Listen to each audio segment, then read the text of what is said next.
Hey everyone, and welcome to my channel. So glad to have you here. Today, we're diving into a topic that's close to my heart, dealing with toxic people. You know, those folks who always seem to bring a storm cloud wherever they go? We've all encountered them. And let's be honest, it's exhausting. But don't worry, I've got your back. I'm sharing 8 smart and practical ways to deal with toxic people, so you can protect your peace and keep those positive vibes flowing. Let's get started. Okay, first things first, setting boundaries. It's like building a protective fence around your well-being. With toxic people, it's crucial to define what you will and will not tolerate. Think of it this way. If someone were constantly stomping on your flower bed, wouldn't you put up a little fence? It's the same with our emotional well-being. Toxic behavior is like stomping on our hearts and minds, and it's up to us to say, nope, not gonna happen. Setting boundaries isn't about being mean or cutting people off entirely. It's about teaching people how to treat you with respect. It's about saying, hey, I value our relationship, but I also value myself. Remember, you deserve to be treated with kindness and consideration. Setting those boundaries is an act of self-love. It's about protecting your energy and your emotional well-being. And guess what? When you start setting boundaries, you might be surprised at how many people actually respect them. Sometimes setting boundaries isn't enough. You just gotta limit your exposure to toxic fumes. It's like avoiding a smoky room. Common sense for your well-being, especially in situations where you can't easily escape, like work or family. I've had encounters with folks who suck the joy out of a room. Sometimes the best thing is to minimize contact. Pick your battles. You wouldn't keep touching a hot stove after getting burned, right?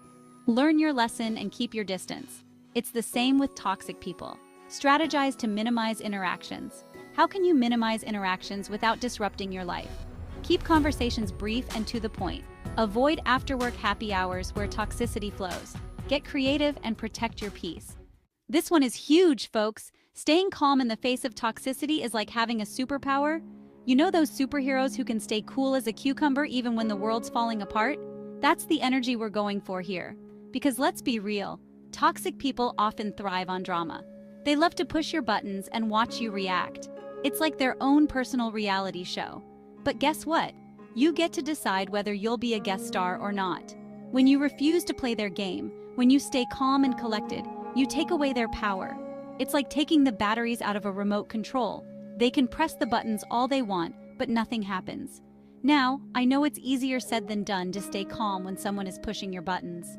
But trust me, with practice, it gets easier. One technique that I find really helpful is deep breathing. Yep, it sounds simple, but it's like magic. When you feel yourself getting triggered, just take a few deep breaths in through your nose, hold it for a couple of seconds, and then exhale slowly through your mouth. All right, let's talk about support systems because, honey, we all need a shoulder to lean on sometimes, especially when dealing with toxic people. It's like having your own personal cheer squad, cheering you on from the sidelines. They remind you of your awesomeness, boost your spirits, and help you see the situation more clearly. Think about it. When you're feeling down or overwhelmed, who are the people you turn to? Who are the ones who make you feel loved, supported, and understood? Those are the folks you want in your corner when dealing with toxicity.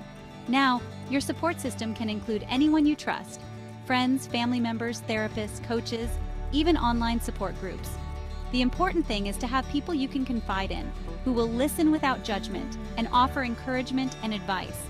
Talking about your experiences with toxic people can be incredibly therapeutic. You know what's even better than dealing with toxic people? Not dealing with them at all. And the best way to do that is to shift your focus inward. Yep, it's time to put yourself first, boo. It's like the old saying goes, you can't pour from an empty cup. When you prioritize your own well-being, when you focus on your own growth and happiness, you become less affected by the negativity around you. It's like building a shield of positivity that deflects all those toxic darts. Think about it. When you're feeling confident, happy, and fulfilled, do you really have time to waste on drama and negativity? Probably not.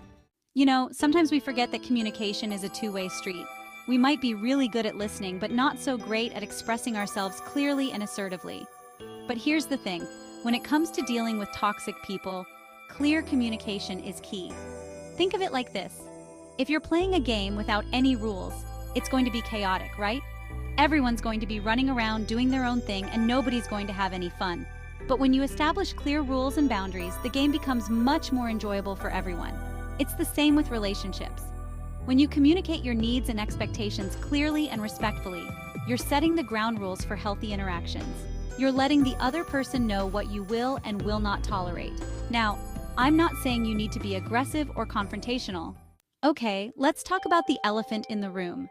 Sometimes, no matter how hard you try, some relationships just aren't meant to be salvaged. And you know what? That's okay. It's like trying to fit a square peg into a round hole. No matter how much you force it, it's just not going to work. Recognizing when it's time to walk away from a toxic relationship can be incredibly difficult, but it's also incredibly empowering. It's about choosing yourself, your well-being, and your future over a relationship that's no longer serving you. So, how do you know when it's time to walk away? Well, there are a few telltale signs. One big red flag is if the relationship is consistently draining your energy and leaving you feeling emotionally exhausted. Last but not least, let's talk about self-care. This is so important, folks, especially when dealing with toxic people. It's like giving yourself a big warm hug from the inside out. Because let's face it, dealing with negativity can take a toll on your mental and emotional well-being. Think of self-care as your secret weapon against the toxicity. It's about replenishing your energy, boosting your mood, and building resilience so you can handle whatever life throws your way. Now, self-care looks different for everyone. Maybe it's taking a long, hot bath with a good book, going for a walk in nature, or indulging in your favorite hobby. So there you have it, my friends. 8 smart and practical ways to deal with toxic people. Remember, you deserve to be surrounded by love, positivity, and respect. Don't let anyone dim your shine.